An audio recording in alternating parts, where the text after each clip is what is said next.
اللهم إني أستغفرك لكل ذنب اتبعت فيه جوارحي في ليلي ونهاري، وقد استترت حياء من عبادك بسترك،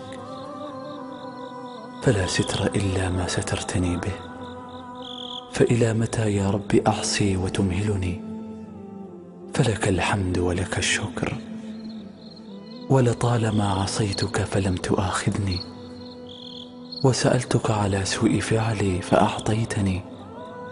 فأي شكر عندي يفيء عندك بنعمة من نعمك علي؟